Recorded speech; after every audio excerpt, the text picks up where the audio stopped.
નમસ્કાર મારા વાલા વિદ્યાર્થી મિત્રો, સ્વાગત છે તમારું મેથ્સ એન્ડ ઇંગ્લિશ યુટ્યુબ ચેનલમાં. આપણે ધોરણ 6માં પ્રકરણ નંબર 12 એટલે કે ગુણોત્તર અને પ્રમાણમાં સ્વાધ્યાય 12.1નું સોલ્યુશન સ્ટાર્ટ કરેલું છે, જેમાં આની આગળના વિડીયોમાં આપણે પ્રશ્ન નંબર 1 અને પ્રશ્ન નંબર 2નું સોલ્યુશન કર્યું હતું. હવે આજે આપણે આગળ જોઈએ પ્રશ્ન નંબર 3. બાજુની આકૃતિ પરથી ગુણોત્તર શોધો. તો અહીં તમે સ્ક્રીન ઉપર જોઈ શકો છો કે એક આકૃતિ આપેલી છે, જેમાં કેટલાક આકારો ગોઠવેલા છે. તો સૌપ્રથમ આપણે આ આકારોની સંખ્યા લખી દઈએ. તો પહેલા લખીએ ત્રિકોણની સંખ્યા. ત્રિકોણની સંખ્યા. તો ત્રિકોણની સંખ્યા કેટલી છે આકૃતિમાં? તો જુઓ, કુલ 3 છે. ત્યારબાદ લખીએ ચોરસની સંખ્યા. તો લખીએ ચોરસની સંખ્યા બરાબર. તો ચોરસ કેટલા છે આકૃતિમાં? તો કે કુલ 2 ચોરસ છે. ત્યારબાદ લખીએ વર્તુળની સંખ્યા. વર્તુળની સંખ્યા. તો વર્તુળ કેટલા છે? તો કુલ 2 વર્તુળ છે. અને છેલ્લે લખી દઈએ કુલ આકારો બરાબર કેટલા થશે કુલ? તો 3 ને 2 5 ને 2 7. તો ચલો આપણે માહિતી લખી દીધી. ત્યારબાદ આના જે પેટા પ્રશ્નો છે તેનું સોલ્યુશન કરીએ. એ નંબરનો પ્રશ્ન છે, ત્રિકોણની સંખ્યા અને વર્તુળની સંખ્યાનો ગુણોત્તર શોધો. તો આપણે લખીશું ગુણોત્તર બરાબર જે અને પહેલા આપેલું હોય તે આપણે ઉપર લખીશું. ત્રિકોણની સંખ્યા. ત્રિકોણની સંખ્યા અને પછી આપેલું હોય તે આપણે ભાગાકારમાં લખીશું વર્તુળની સંખ્યા. વર્તુળની સંખ્યા. તો અહીં ત્રિકોણની સંખ્યા છે 3 એટલે 3 ના 3 લખી દઈશું. પછી ભાગાકાર વર્તુળની સંખ્યા. વર્તુળની સંખ્યા છે 2 એટલે નીચે આવશે 2. હવે 3 અને 2માં કંઈ પણ કટ થાય એવી સંખ્યા નથી, એટલે આપણો ગુણોત્તર મળશે 3/2. એટલે જે આ એ નંબરનો પ્રશ્ન હતો એનો જવાબ હશે 3/2. ત્યારબાદ બી નંબરનો પ્રશ્ન છે, ચોરસની સંખ્યા અને કુલ આકારોની સંખ્યાનો ગુણોત્તર. તો આપણે લખીએ ગુણોત્તર બરાબર જે અને પહેલા આપેલું હોય તે આપણે ઉપર લખીશું ચોરસની સંખ્યા. તો લખીએ ચોરસની સંખ્યા અને ભાગાકારમાં અને પછીની વાક્ય કુલ આકારોની સંખ્યા. તો નીચે આવશે કુલ આકારો. તો આ રકમમાં ચોરસની સંખ્યા આપેલી છે 2 અને કુલ આકારો આપણે શોધ્યા 7. હવે 2 અને 7માં પણ કંઈ કટ થતું નથી, એટલે આપણો ગુણોત્તરનો જવાબ આવશે 2/7. સી નંબરનો પ્રશ્ન, વર્તુળની સંખ્યા અને કુલ સંખ્યાનો ગુણોત્તર. તો આપણે લખીએ ગુણોત્તર બરાબર અને પહેલાનું વાક્ય વર્તુળની સંખ્યા અને ભાગાકારમાં અને પછીનું વાક્ય કુલ સંખ્યા. કુલ સંખ્યા. તો રકમમાં વર્તુળની સંખ્યા છે 2 અને કુલ સંખ્યા છે 7.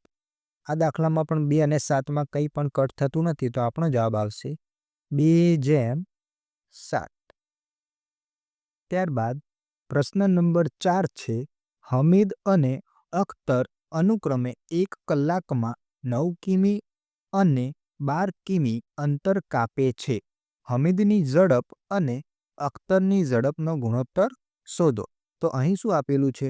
તો કે 1 કલાકમાં 9 કિમી અને 12 કિમી અંતર કાપે છે. તો આપણને અંતર આપ્યું છે, તો આપણે લખીએ હમીદ દ્વારા કાપેલું અંતર એટલે કે હમીદનું અંતર બરાબર.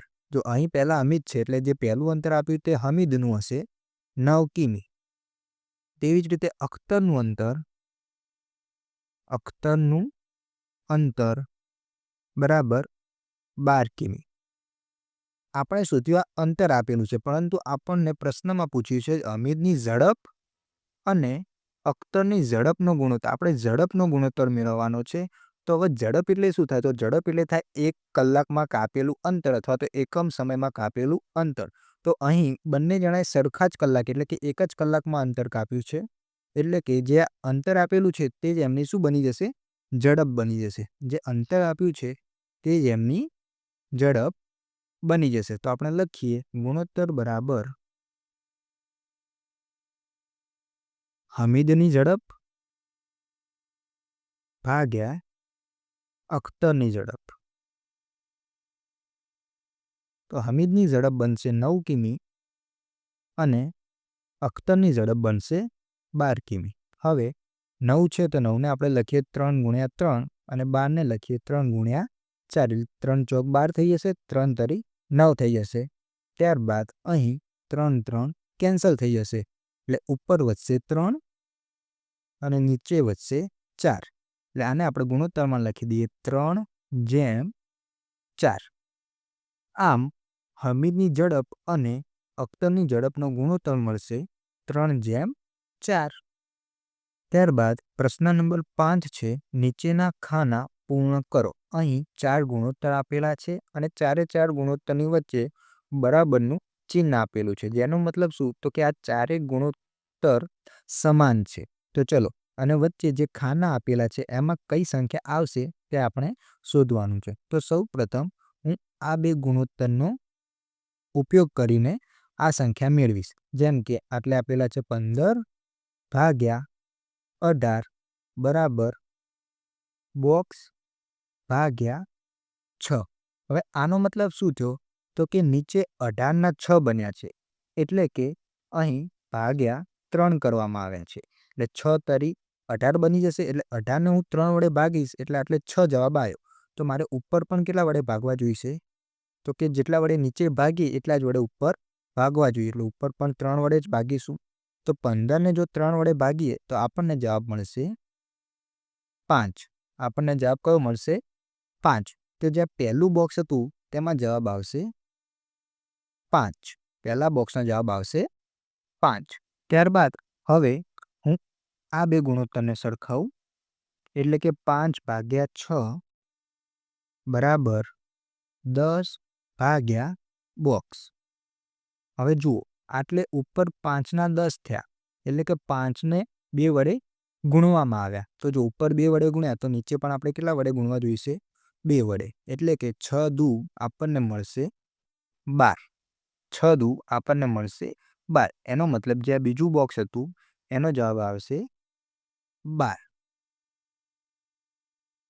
ત્યારબાદ હવે વિદ્યાર્થી મિત્રો હું આ ગુણોત્તર અને આ ગુણોત્તરને સરખાવું એટલે કે 5/6 બરાબર બોક્સ ભાગ્યા 30.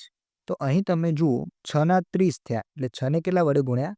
5 વડે. 6 × 5 = 30. તો ઉપર પણ કેટલા વડે ગુણવા જોઈશે? 5 વડે. એટલે કે 5 × 5 = 25. આપનો ત્રીજો જે જવાબ આવ્યો એ શું આવ્યો? 25. તો આ બોક્સમાં કેટલા આવશે? 25 આવશે.